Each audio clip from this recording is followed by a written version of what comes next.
Why are we at the... Why can't all of a sudden a cow can drive? Like, I love that cow. Like, the moment you said that, I can imagine the course and, like, seeing that cow. Yep. Like, I understand that there's some, like, emotional attachment to that cow, but, like... Yep. Like, how are we going through Moo Meadows with the cow in the car as well? You know what I'm saying? Like, that feels so wrong, too.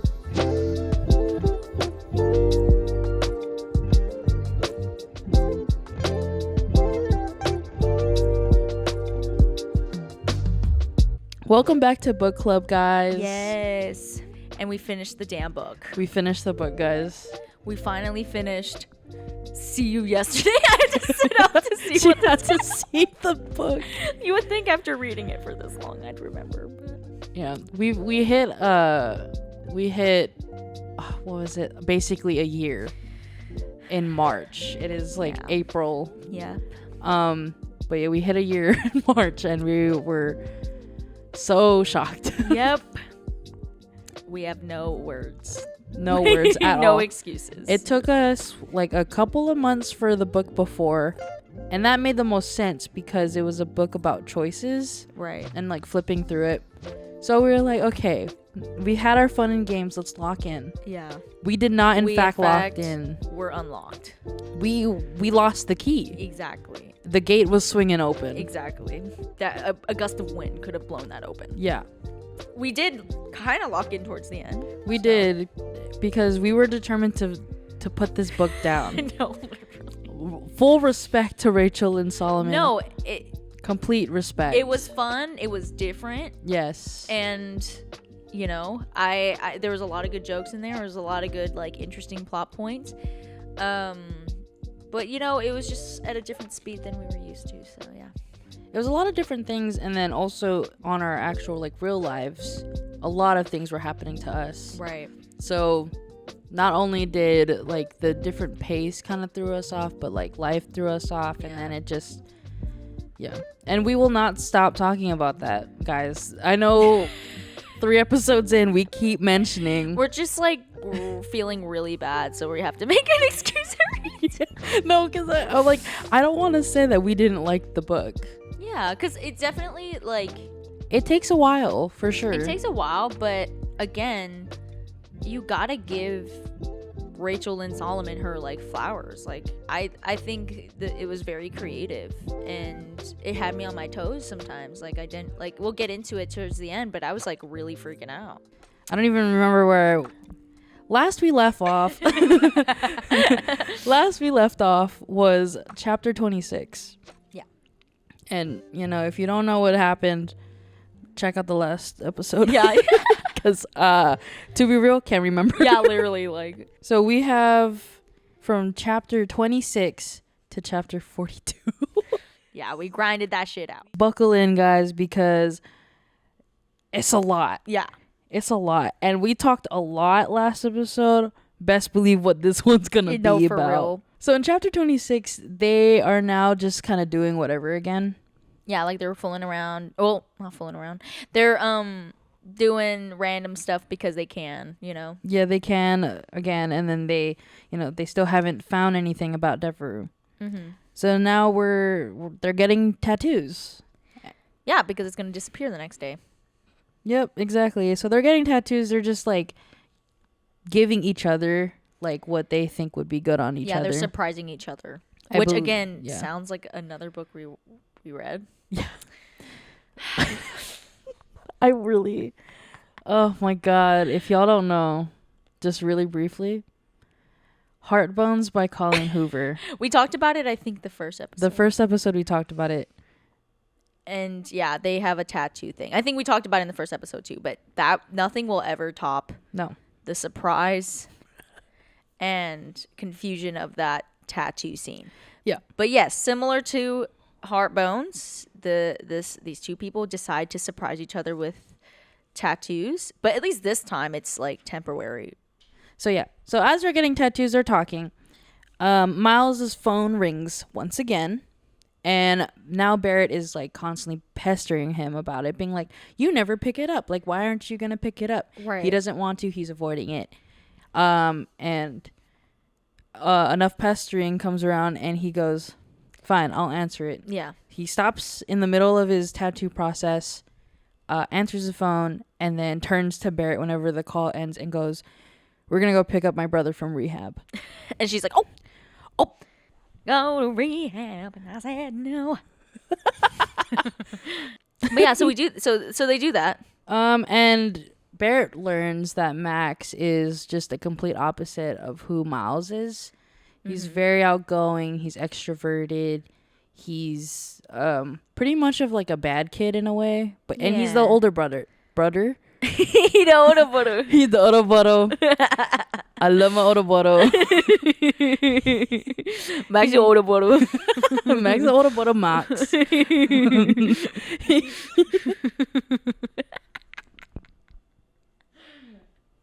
We're giggly tonight. Yeah. Let's fucking go.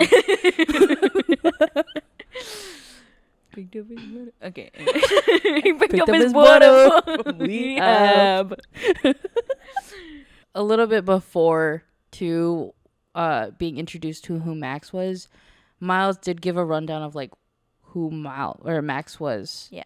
He used to be a really good kid. Like he actually was really smart. He was good in his grades, but then some certain part of life hit him, and then all of a sudden he just started. Or he hung around the wrong people, maybe. Yeah, he hung around the wrong people, and just got addicted to the substances. But Miles still looks up to Max like a whole lot because he's his older brother, right. So their parents was really like encouraging of like Max when it came to like school and all that, and kind of just made him more of like the idol kid that Miles should be. So it was just like a lot of like expectations and pressure. The pressure might have gotten to him, and he resulted to relying on substances, and spiraled from there. And Miles in turn got affected by that too. That's why he had a hard time taking any type of risks or anything, because I think he was like afraid to end up like his brother. It was like a complete switch, right? Like he used to really look up to his brother, and then after seeing what happened to him, he like completely 180'd and was like, I need to be so focused on my schoolwork. Yep. I can't be doing anything fun because I'm scared I'm gonna somehow slip into the same habits that my brother did. So in this like chapter from like 26 and 27, we're just kind of learning more of like Miles's life and all that. Eventually, when Miles drops Max off to their like home, Barrett and Miles gets a little brief moment of like vulnerability, at least from Miles' part, which is new. He's afraid that when they leave this loop, Max will become an addict again. Right. And in a way, if he continues to stay in this loop, that means Max will just never be an addict again, or whatever. Or like, so it's almost a comfort. Yeah. Because it's like, at least I'd know in this like loop, he's always getting out of rehab, like not going back in. And he's always safe. Yeah. But it's also really sad too, because he'll always be like, how many times in different, with the multi-universe theory that they had going on, they're like, each day that they actually live in this loop actually plays out somewhere else, right? Yeah. So it's like, how many times when he doesn't answer the phone to go pick him up, is he disappointed that like, that Miles didn't pick him up even though he said he did. That's really depressing. Like each time he gets that call, he's like imagining what he looks like when he doesn't get that call and like is ignored. Yeah. Which is really sad. Exactly. That's why like he always ignores the call, because he just can't decide what's safer in a way. I think he cries a little bit, and Barrett holds his hand, and there's like definitely another click of like, I don't ever want to see him like feel this way or look like this. Yeah. I want to be able to hold his hand like anytime. So we're getting a little bit of more of the relationship period. They're starting to kind of get more like antsy about this whole loop thing, because like they've been stuck in it for so long. I think the next chapter, Barrett decides to just drive back to her mom's place. She just goes up to her mom and just fully tells her, hey, I'm in a time loop. And the mom obviously doesn't believe her. It's just like another constant of like, we tried this and it didn't work. We're trying this and it still didn't work. So the next day after that whole thing didn't work, she plans this little like trip out to Seattle for Miles, being like, happy early birthday. She made like custom shirts and stuff, rented out a little van or like a car or whatever to like road trip there. Brings him to like a museum of some sort with the Pride and Prejudice, like with the costume, like a museum basically. Yeah, from like the original movies and stuff. Yeah. And, you know, obviously he's like very touched by that because he's a little film nerd, like a history film nerd specifically, like a period piece guy. Yeah. So very touched with that. And, you know, they kind of live it out that rest of the day, hang out in Seattle. Now, or not Seattle. I think it was Canada. Oh, yes, it is Canada. It was, my bad, not Seattle. It was in Canada. Because I remember I remember them talking about like crossing the border and all that. Right. Yeah. No, you're so right. Yeah. Because then in the park that they're at, they like specified how it was like, we're just like right out here in the border or some shit. Like, yeah, that's right. So now they're at a park and they're having a little picnic. And, you know, she's just trying to make this day a really fun day for Mr. Miles, especially because, you know, she's trying to like ease into kind of like diving into their relationship a little more. Yeah. But not really like whatever. As they're talking, all of a sudden she sees people out into the distance. There's no way. Dancing. And they both get really confused because they were in the middle of a conversation. Right. And as they're still talking, more people start dancing. Right. And then Barrett clocks it and she turns to Miles. Right. And asks, oh my God, did you plan this? And he's like, what? Is this a flash mob? Why is there a flash mob in whatever year this is in Canada? What was it to again? It was like Carly Rae Jepsen. It was Carly Rae Jepsen, something about running towards her. Fuck. Somehow running and they're like, oh, I don't fucking know. I don't fucking know. But yeah. Oh, wait. Baby. Oh, yeah. See me to the feeling. Yes. It was that I'll song. be your hero. I forgot to add this in. Before they went out to drive to Canada, Barrett had woke up with pain in her arm. Oh, from the tattoo. Basically phantom pain, which freaked her out. Because that didn't happen before. It's never happened before. They've done all these like crazy stuff happening to them, and you know they didn't get affected up until now, which is a little creepy. Yeah, so weird. It was really creepy because it was like, okay, so this feels, that's what I'm saying, like it feels less sciencey, right? It feels less like it can be explained by science, because why is it that now they can feel the after effects, but like obviously she looked down at her body and the tattoo wasn't there anymore. Yeah. So why does she feel this phantom pain from it? So after the flash mob and they start talking, Miles was like, hey, can I actually say something to you? And she's like curious, right?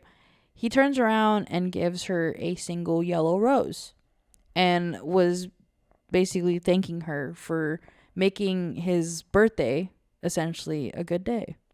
So cute. So cute, right? Wrong. Except this actually causes a panic attack for her. Because if you guys remember, when after she, you know, has her one night stand with her prom date, all the hashtags of hashtag Barrett bloomed or whatever, or debloomed, yeah, and then the flowers in her locker, flowers on her desk, for like the next, and they were roses, right? I don't think they were yellow roses, but they're still roses. I think they were just still roses. Yeah. So when he turned around and gave her that flower, it caused a panic attack, and she started like freaking out. And it was so sweet too, because like when she started panicking, he was like, I'm so sorry, if I had known, like I didn't mean to, like it's just a dumb flower anyways, like, yeah, like, and he was getting all flustered because he was doing it for like a romantic gesture, and she was like literally having a panic attack. He actually helped her, like gave her steps of like, that's right, like, you know, calming her down. And she had asked him like, how did you know how to do that? Right.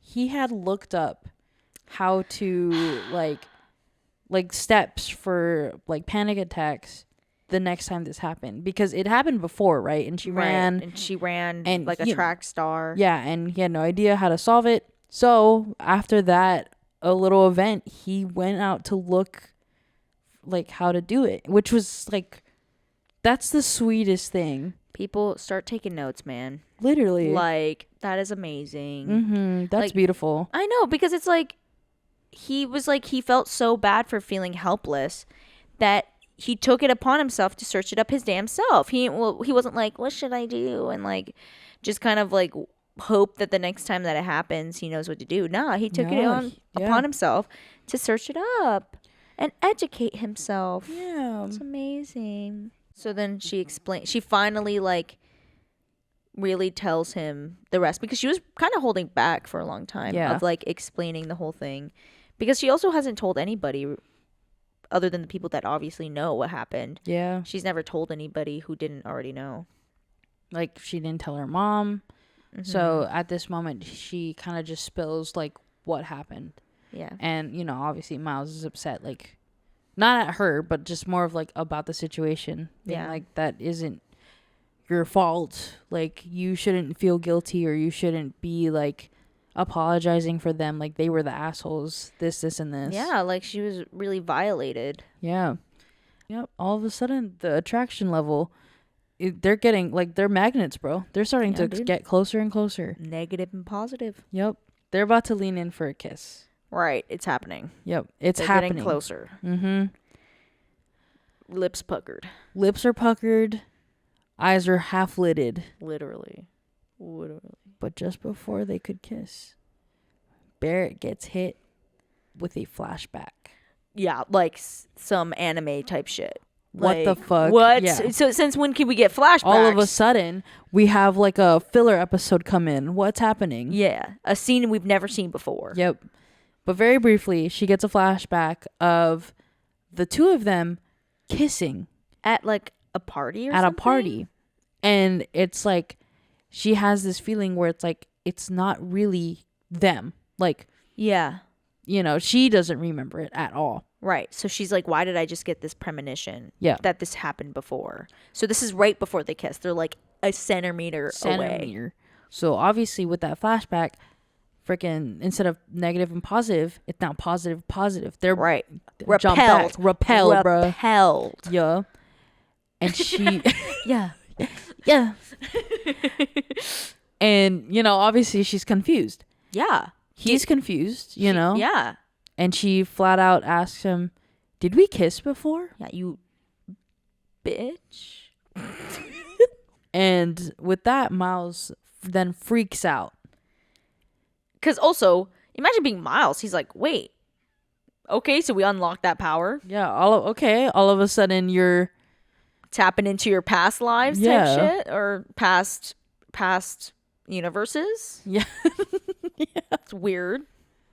But yeah, he's like, yeah, like this was before you started the loop. So this was before the person who you are now was stuck in the loop with me. Yeah. He didn't want to say anything, or at least like it felt like wrong to point it out, because he was afraid that she'd just kind of like completely ignore him after, some sort of like, you know, have some sort of disdain against him or something. Right. And, you know, we have words to say about that. Like, we can defend him on all levels. Right. Because so basically he inadvertently kind of confesses to her when he's explaining this to her, right? Because he's like, okay, yeah, so I didn't really tell you everything about how I felt before you kind of joined me in this loop.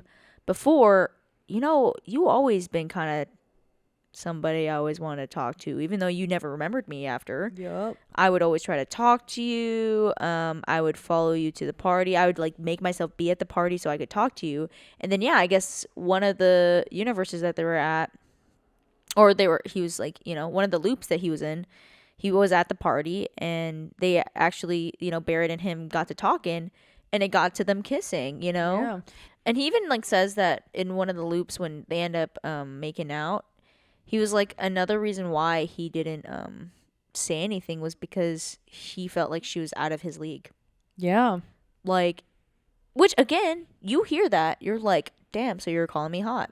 Exactly. So you're calling me cool. Yep. So you're saying that you thought that I was attractive and cool this whole time before I even, like, actually fully got to know you. Yep. He was fully saying, like, you were the most interesting person in that entire room. Right. When you walked in, I was immediately interested in you. Wouldn't you take that as a compliment? Wouldn't you? Not Barrett, apparently. Yeah, nope. She takes it as an insult, and she takes it as a sign of deception, which, again, like, it isn't wrong. It's just like, dude, there's like worse things to lie about. Oh, for sure. It's just such a complicated situation. But it's like, can you imagine? You were kissed in a past life, basically, right? But when you meet with the same guy, he's hanging out with you. He's super nice. He's being very, like, he's distant, but, you know, he kind of lets himself in. He's being respectful, right? You're having a good time. Do you think ever in that appropriate time you would just go, hey, by the way, we kissed? Right. Like, when is that going to come up? Like, someone tell me. Like, when was that going to just casually come up in conversation? Yeah. When can you bring that up where it is okay to talk about it, you know? Because I feel like you can't bring it up before, because if you bring it up before your relationship is getting better, well, now all of a sudden she's going to hate you. Or she's going to assume that you're trying to get in her pants. Exactly. Which is what she was accusing him, which was crazy. His actions did not follow that at all. No. And it's like, I just don't understand why she got mad. It was like, it's kind of annoying. It was just dumb. Yeah. And you can't bring it up after, because then it just doesn't make sense. I know. And then she keeps going like, and you don't even find me attractive, when he literally, like, well, she doesn't say that then, but it's like she has that vibe to her where she's like, I don't think he finds me attractive, even though in that whole monologue of him, like, defending himself and why he didn't tell her, he's basically saying, like, dude, I thought, like, you were too hot for me. Yep. Literally. Like, is that not all the confirmation that you need? But no, all she focuses on is, so you kiss me and tell me. So, like, you know, she's crossing roads, this, and this, and he's like following her, trying to explain, like, you were the hottest person, like, please don't be mad, da da da. They make it to the car, and obviously there's a part of her who, like, she wants to, you know, abandon him, which is fucked up. So obviously she doesn't. Now they're sitting in the car very awkwardly. He offers to drive because he's like, well, I feel bad. So now they're going back home, and now it's really weird, like, awkward. And Miles is trying to respect that, so he's not saying anything. She's not saying anything. They need to take a pit stop. She gets this. She goes to, like, the gas station to get the 5-hour energy stuffs. Right. You know, the energy drinks. Because it's gonna be a long drive. Yeah. And she has, like, a bunch of them. As he's driving, you know, he mentions, like, as she's trying to open up another bottle, he's like, it's not gonna work, I've already tried that. And she's like, I don't give a fuck, I'm trying not to sleep right now, or whatever. She's struggling to open this bottle up. Being the kind person he is, he's like, here, let me help you with that. One arm on the wheel, one arm trying to reach out, and, you know, obviously she's slapping his hand, being like, I don't need your help. Yeah, I don't need that. Yeah, you liar. Like, don't talk to me. So they're kind of like bickering and kind of like cat fighting in a way, you know? Right. Something small. Who's paying attention to the road, right? Because all of a sudden, semi-truck starts driving towards them. Miles kind of, you know, last minute sees it, panics, swerves, and they fucking die. They fucking pass away. Dude. And, like, Miles, like, grabs her hand in, like, the last second. Very briefly, the next chapter, it kind of leads into, like, she's in, like, purgatory. She's in, like, a limbo. Yeah. So they, like, actually died. It's not like they just lost consciousness. Or if they did, it doesn't feel that way. Yeah. It's not like a dream thing where, like, when you get hit, you all of a sudden gasp, wake up. No, they felt that shit. Like, they felt themselves die. Literally. Barrett wakes up in complete pain. Yes. You know how we mentioned phantom pain? It carried over, but worse. Isn't that scary? Like, I would want to go to the hospital, like, just in case that phantom pain, like, for some reason. Because if you can still feel it, I wouldn't doubt that maybe, like, like all the rules that you think work in the universe isn't working right now. So like I would be afraid that I have internal bleeding or something. She wakes up with a big ass bruise on her entire body. Wait, that's right. So like if it can physically still be there, girl, go get that fucking checked. I know. But she doesn't. She doesn't. And the reason why we know that is because when she wakes up, you know, and she's like all groggy, Lucy is already moved in or has entered in, and she notices the bruise. Yep. The phantom pain is becoming actual pain, which is insane. No, I'm literally so confused by that still. I'm like, why is that? I don't know. I feel like that still bothers me. Yeah. I'm like, if you're going to have a bruise and you died. Yep. Shouldn't there be other things that like broke and shit? Yes, or, like yeah. And if you hit your head or something like concussion, yeah. like broken neck, I mean, how'd she die? But she's still petty. She's still petty. So for what, like the next couple of days, she is, or actually more than a couple of days. It feels like a couple of days, but like in the next 2 chapters of whatever this is, she's ignoring Miles because she's still freaked out about the whole kiss thing. She takes this little opportunity to be like, we've done all these crazy shits. We tried to find this professor. It didn't work. Yeah. We made our little bucket list thing. It's not working. We're having all this fun. It's not working. And like try to be nice, like trying to do yeah. good deeds because maybe that's what the universe is trying to tell us. Yep. It Didn't work. You know what we didn't do? Revenge. Right. That's what the plot calls for. That's obviously what it didn't want us to be good. It didn't want us to be fun. It wanted us to be evil. She takes this opportunity to not only befriend Lucy because now she feels more cool about it. Yeah. But like she can speed run that bitch now. Like, you know when you like restart from a save file? Right. Bro, she knows what to say. Exactly. Where she, you know, like when you know the exact things you need to press on the like conversation buttons and shit. Exactly. To like get to the exact place that you need to be. Like she does that. Like, she knows exactly what to say. Yep. So she does that and she brings up the idea of like, hey, did you know that I don't remember. Prom guy. Remember when prom guy fucked me up on prom?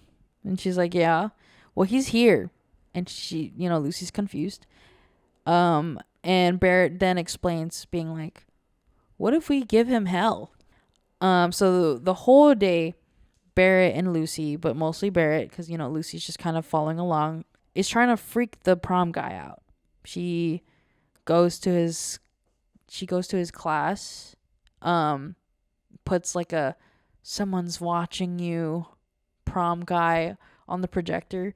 Everyone's giggling. He doesn't freak out. She's basically following him and trying to scare him off, and nothing's working. Oh, it goes to the movie night that's happening outside on the lawn. Right. And before the movie can start, all of a sudden it says, like, I know what you did. Like, why is she going the horror movie route? Like, why is she going for... Like, I don't know why. Ransom note route. Yeah, exactly. I'm watching you. Like. The projector, what she put on the projector is actually like, oh, his name is Cole Walker. Oh, good. I remember because I was about to quote it. Cole Walker is bad at sex. That's right. Would rate it 1 out of 10. Yeah. Cole's friends are making fun of him and be like, damn, you pissed someone off. And, you know, Cole doesn't give a fuck. He's just brushing it off. That pisses her off that, you know, obviously her ransom note shit is not working. Yeah, literally. So she decides to just confront him personally. I don't know. She just is upset, being like, you ruined my life. Yeah. You ruined my life and you should pay. Yeah. He's dumb as rocks. Yeah. Dumb as rocks. She doesn't feel any better, but at the same time it kind of resolves something in her. I think it also just was like, well, tried that. She ends it with like, well, and you didn't make me come. Bye. And she walks away. Now it's a new loop. Right. She's like, great. Side quest over. I got the achievement I needed. Whatever. Now she's in like the 5 stages of grief. Mm-hmm. In the 5 stages of grief, she's now in the acceptance part where she kind of just doesn't give a fuck. She walks in the physics classroom. Yep. In full like pajamas. She's like with late a blanket too. cape. Yeah, she's an hour late or something. Yeah. Or half an hour late. She has a blanket cape. You know. Sits in, and now all of a sudden she's just being a really ass of a student. Yeah, she's being really obnoxious. Like she came in and like made a scene. So after class, he pulls her aside, and now this is like the first time in a while that they're interacting. Obviously he like is like semi lecturing her. Yeah. But then he also fully checks up on her and being like, "Hey, are you okay?" You good? Which I'm like, oh, man, Miles, you're a little too sweet. Literally. You don't deserve, the treatment you're getting. For but, real, dude. Like, damn, you really didn't do anything that crazy. She kind of goes like, well, I tried to do this and it didn't work. So no matter what we're doing, it's not going to fucking work. Yeah. So I get to do whatever I want. So then I think this is the same night afterwards. Yes. Because I think she's still wearing the cape. I can't remember. I just know she's going through a manic episode. Yeah. She decides, she's like, we haven't found anything about frickin' Devereux. And now I know that we have that archive in the Washingtonian. Right. Let's go look at this. Let's see if I can find more stuff in the Washingtonian. The place that won't let me work for them or whatever. She's just being like really salty. Yeah, very salty, very like bold, very again, just manic. Yep. She's like, fuck it. She's literally breaking into the Washingtonian. She breaks the glass. Yeah, like literally gets glass on her hand or whatever. Her hand's all cut up, whatever, and she doesn't care. So then she's like searching through files. She's trying to find traces of this doctor. I just picture her looking crazy as fuck. Like she's like talking. Yeah. She's like whispering to herself, like, "Oh, that could have been me." Like that could have been me. And she's just like tweaking and just like she's like ripping papers. Like, they fucking wish I was there. like in her cape and shit. It's like, oh god, she's lost it. And she finds these files kind of like hidden, like tucked under, and finds out that Devereux had actually requested to take leave, even though she was very loved by a bunch of students. But the reason why she was taking leave was because a lot of the parents or other professors from other universities were saying how her teaching wasn't real. And for some reason she was and Devereux was the one that actually asked to be completely wiped off the internet. Yeah. So that's why but also left her like email or some she left something to be like, if you have any questions, like, or something like that, so that they had like okay, then this is where she lives. Yeah, some sort of address was given, because I think like they were writing some sort of article about it, or I don't know. She did leave traces. That's right. So but what I was saying was how that's why the Lucy's dad was a part of the whole like wipe away from Devereux, because I guess Devereux just knew that connection and just asked him to help her wipe her existence off the internet. So they had nothing to do with that except for helping her out. Right. So it truly was just Devereux's choice, but we just don't know fully why. Right. Besides the whole like being shamed off. So Barrett remembers the address and she walks out. So after Barrett finds out about where Devereux now lives, even though she was upset with Miles, she decides to go to Miles to be like, we have another step. We have somewhere to go. Like, we have another like lead on where Devereux is to solve whatever the hell is happening. Yeah. As, she knocks on his door, says that whole thing. He notices that her hand's all cut up. Yeah. And he's like, what the fuck did you just do? And she explains how she broke in. And, despite the little argument that they had and like the distance they had in between, he still offers to patch her up. Right. So as he's patching her up, he's just kind of like, putting the freaking Neosporin on, bandaging her up. She's fully staring at him and is like bruh. making so many like side comments of like, I'd let him bandage me up every day or some shit. I don't know. You freaking freaky bitch. Like, she'll be like, she's like, oh, I hate him. Damn.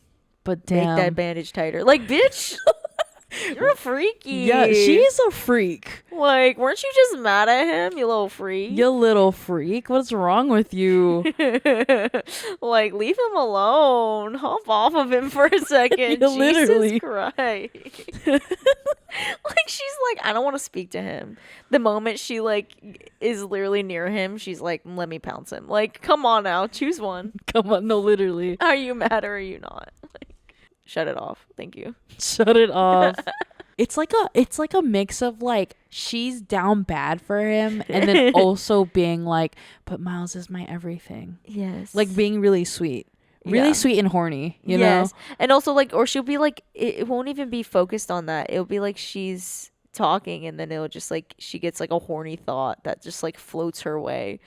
Which, you know what, I guess is realistic because I'm sure like, you know, your thoughts are just really sporadic sometimes, right? So like perhaps that would pass through. It's just insane that Rachel Lynn Solomon was like, and let me throw that in there. Hey, let me just add that because I know some of you girls are from Book Talk. Y'all are gonna love this. I know. I'm like, damn, bro. Like, aren't they talking about, I don't know, getting out of this permanent time loop that makes them feel existentially like? Shouldn't we be focusing on that plot? Yeah, literally. Like, while Miles is bandaging her up, she's going through the whole thought process of like, I could be mad at this guy for so long, but he will constantly always be there for me no matter what. Yeah. So then they have a little talk and, you know, he apologizes, which he shouldn't have to. She kind of apologizes, which she should be doing. Yes, exactly. And eventually kind of leads to being like, I want to be friends again because, you know, we need each other, and it's also like, I grew to like you, basically. Yeah. You know, they made up. They concluded their little like bickering moment and stuff. Mm-hmm. They made up. Now we're off to Astoria to find Miss Devereux. Yes, finally. Finally, we have somewhere else to go. So they take another road trip. A quick one at best. Seattle to Astoria is actually really close, I think. They get there. They knock on the door. Mm-hmm. They meet Devereux, and they very lightly explain their situation up until, you know, they can feel like, you know, they'll get answers. Because then once they explain that, like, hey, we've been stuck on the same day. Yeah. And we heard about your class. Right. Devereux, thank God for her. Out of everyone they've said this to, she fully believes him. Which, okay, side note, this is just a thought I just had, but like, I am low-key disappointed that she wasn't also like in a time loop or like lived it. This whole time I thought because she disappeared and all this other stuff and she did this class, it's because she's lived it. Yep. But no, we come to find out it was all theory. Yeah. The entire class was all theory, which now it makes sense for why like all these people were like, and that's bullshit, you know? Yeah, I'm just like, what's the chances of them going to a school where there was like one person who actually believed in that shit? Yeah. Because trust me, there's not a lot of people who do. But she explains to them like in the theories that she had, there is a connection point that could possibly be for them to like leave this loop. And she also mentions like how they also have to be closest to Earth's core. Something about gravity. So before they even go up, they go to the beach instead. So that's where they go book that hotel in whatever. And then they now have a moment at the beach. Yes. This is where we're starting to get somewhere. Yeah. So it's like a romantic, like the waves are crashing. It's getting to nighttime. They're walking on the beach. Miles is also fully confessing. Like he confessed before, but now he is truly confessing. It's like a hot potato kind of thing. He's saying something. She doubts it. He says, no. For real, in love with you. And then now she goes, well, I like you.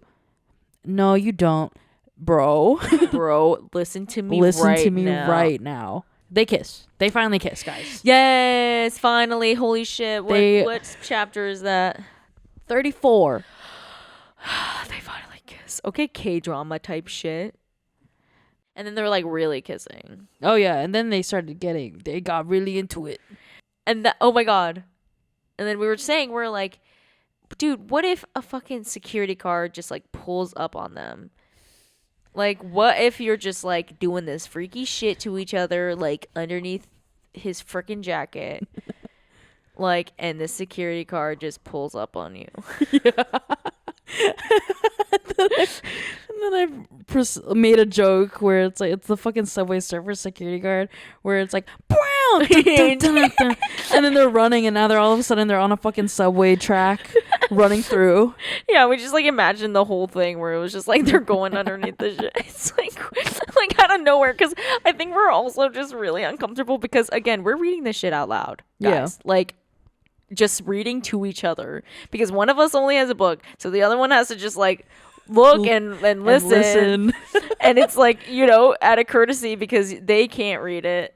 It's just you're reading out loud the dirty shit. Yeah. So I think it was, you know, it just imagine we're like describing what the fuck is going on with them, like all the dirty stuff going on. And then I'm like, dude, what if there's a security guard and he's like, so like they're like doing that freaky shit and then it's yeah. They were getting all up on each other on the beach and then eventually in the hotel room. Yeah, thank God. Yeah, thank God they moved it. Go in private. Yes, please. You nasties. They're freaky deakies. And then they, you know, Miles can cross off his, what is it? What number on his bucket list? 3rd. Holy shit. His 3rd bucket list option. He would like to have coitus. Yes, check in that virginity card. Swipe it. Holy shit. Use that chip. Use that chip reader. Use that chip. Tap. Yeah, use that tap on that virginity card. Now that they fully have like this like acceptance of like we have a lead, we know where to go from here. Yeah. There is something that I want to do is what Barrett is saying. Yay. She wants to experience the engagement that her mom is about to have. It's very cute. It has like a tribute to like, you know, what they did. Right. As, you know, it should. It happens. They have a like cute little family moment. They also meet Miles. They meet Miles for the first time. Crazy first day. I know, literally.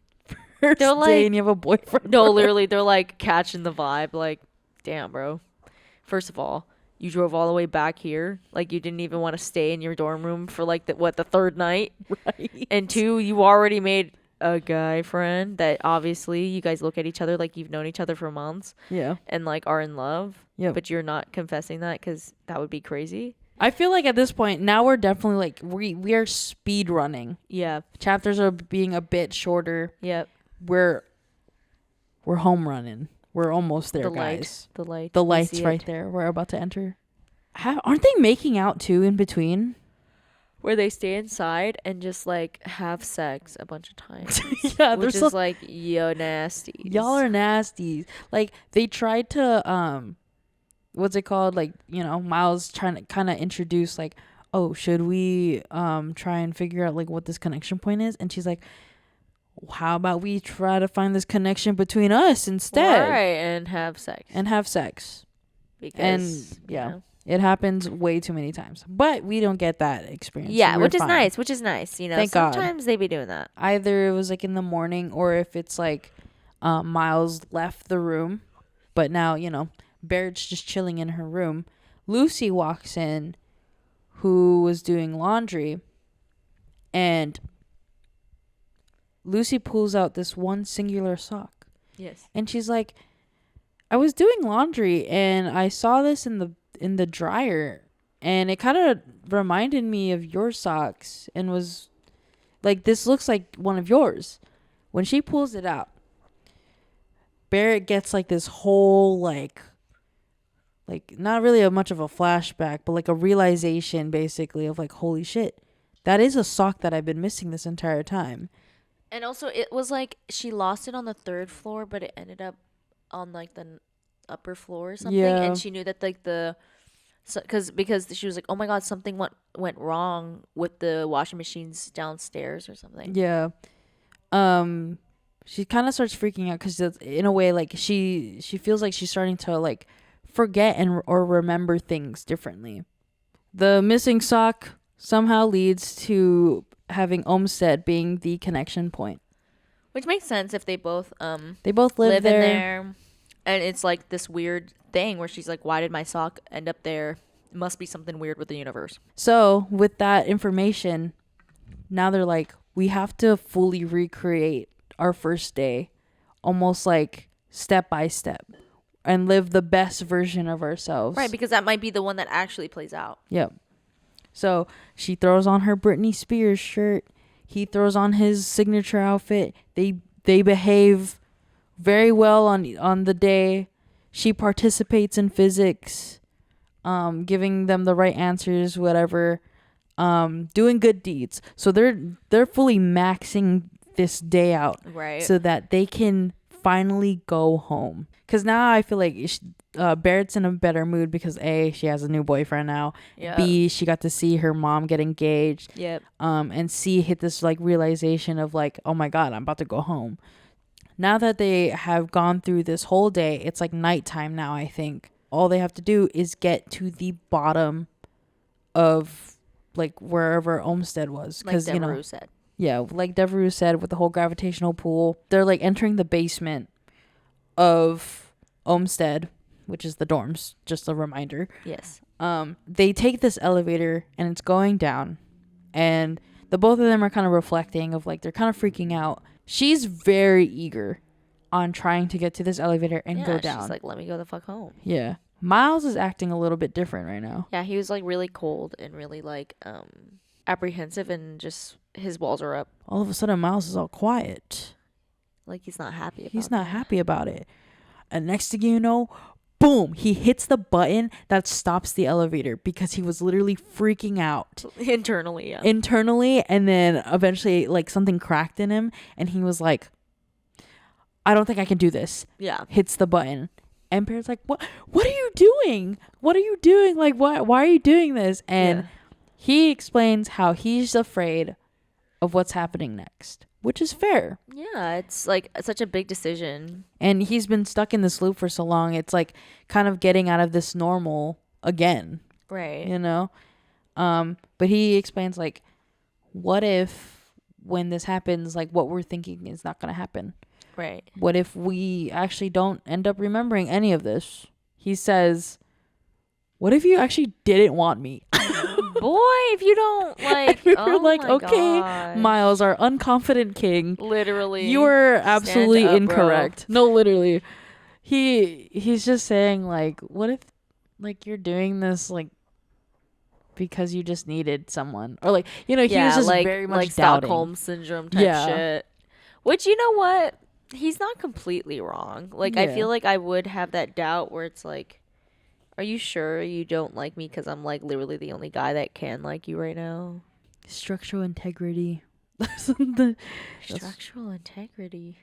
That's the one word that he said that she was like, and that's so fucking hot. Oh my god. He's just being like, we've had all these like constant adventures. We had this constant like talks and all that. Now that we're going to be in a new day, possibly we're not going to have this. What's going to happen now? Mm-hmm. You don't want me. I don't think you want me. And, you know, Barrett's like, of course I want you. What? You're hot. Like, what? Dude, yeah. If only he could hear her thoughts. Yeah, and she just explains how, like, or let me quote it, because I think this was really sweet. She said, of course I want you. I've wanted you for weeks. But I don't want you in September. It's not enough. I want you in winter too. I want you in the spring and in the summer. I want you the whole fucking year. And then I want you in September all over again. Which is really sweet.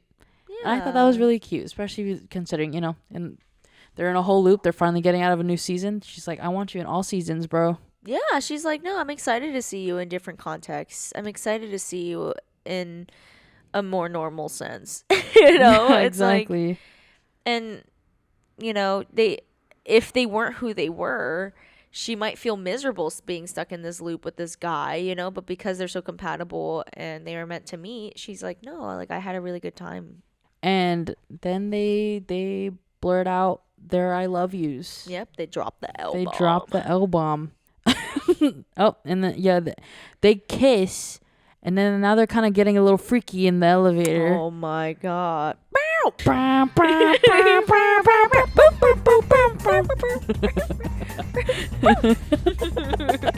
They unstop the elevator, and now they're going down. The flickering of the lights starting to freak out more, and then fade to black. Barrett wakes up. She checks the date, and it says September 22nd. Yeah! Let's go! Let's fucking go! Let's fucking go! We made it, boys! We made Hey! it! Put it there! Put it there! We did it!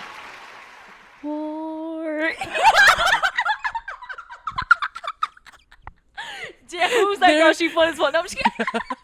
Who is that girl? She's hilarious. Wow, we so alike, for real.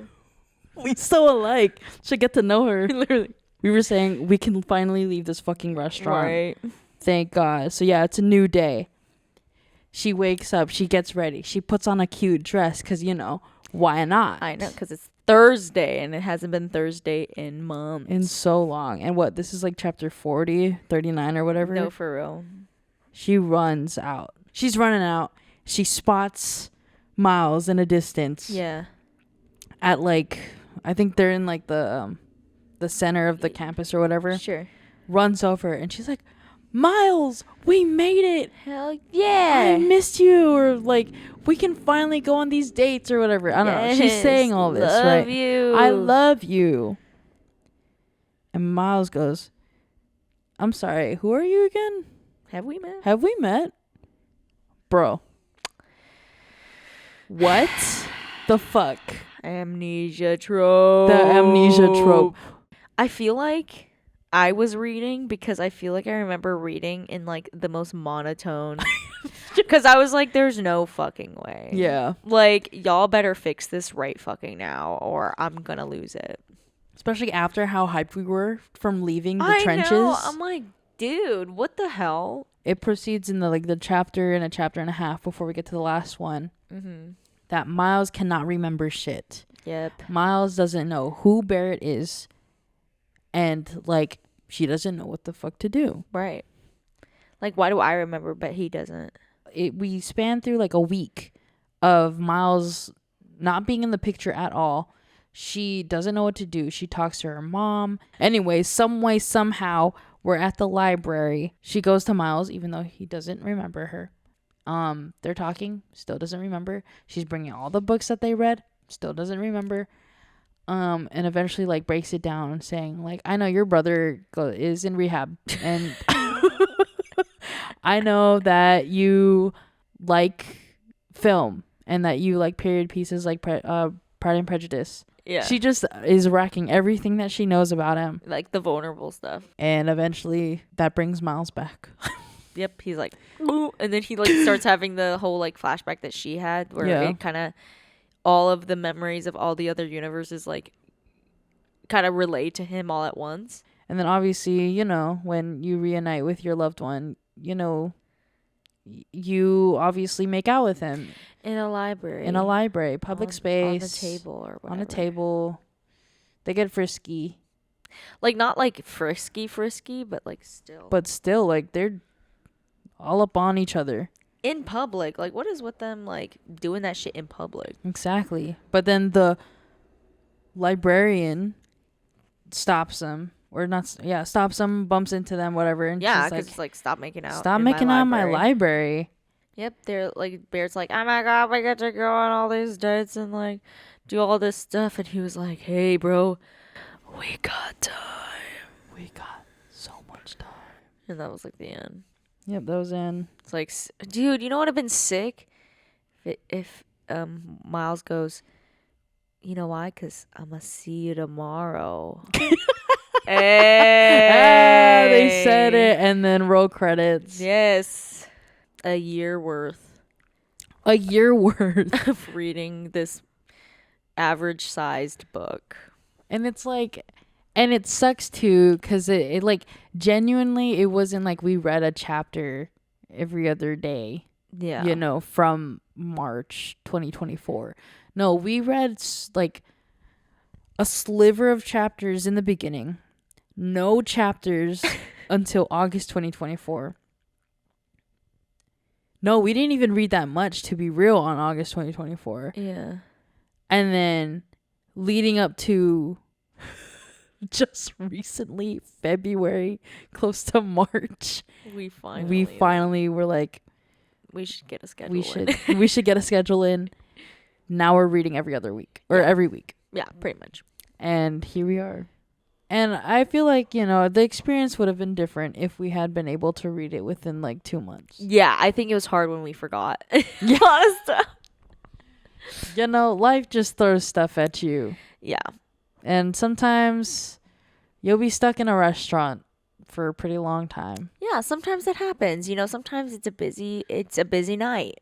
And the waiter's going to take a little longer. And, you know, you are kind of hungry.